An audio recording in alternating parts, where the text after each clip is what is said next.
نحمده ونصلي على رسوله الكريم أما بعد فأعوذ بالله من الشيطان الرجيم بسم الله الرحمن الرحيم ألم نجعل له عينين ولسانا وشفتين وهديناه النجدين صدق الله مولانا العظيم الحمد لله আল্লাহ তাআলা আমাদেরকে অনেক নেয়ামত দিয়েছেন। আমাদের পুরো জিন্দেগিটাই নেয়ামতে ভরপুর। আমরা নেয়ামতের ভিতরে ডুবে আছি। আমাদের পা থেকে মাথা পর্যন্ত আল্লাহ তাআলা আমাদেরকে কত নেয়ামত দিয়েছেন।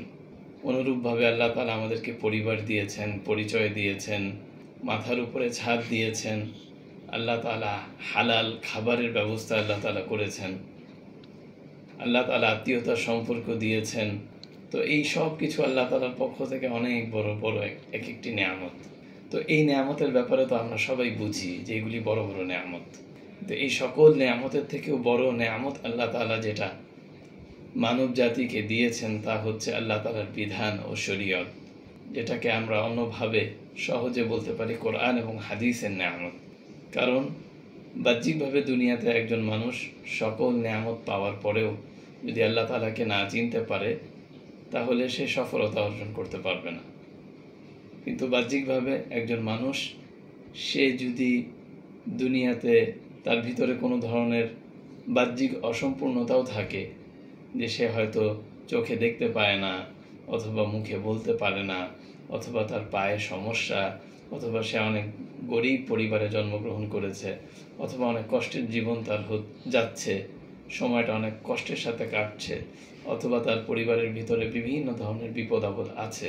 কিন্তু এই সকল অবস্থাতেও সে যদি আল্লাহর বিধানের উপরে থাকে এবং সে যদি বিশেষভাবে সে যদি মুসলমান হয়, নবীর সুন্নতের জিন্দেগিতে থাকে, আখিরাতের বিশ্বাস তার যদি থাকে, তাহলে এই ব্যক্তিটি যেভাবেই জীবনযাপন করুক না কেন সে এই সমস্ত মুসিবতের উপরে ধৈর্য ধারণ করবে এবং আল্লাহ তাআলা তাকে যা দিয়েছেন এটার উপরে সে শুকরিয়া আদায় করবে। এবং এটার কারণেই সে অনেক অসংখ্য অগণিত মানুষ যাদেরকে আল্লাহ অনেক নেয়ামত দিয়েছেন কিন্তু তারা পেরেশানিতে আছে, তাদের থেকে অনেক বেশি সুখে শান্তিতে জীবনযাপন করতে পারবে।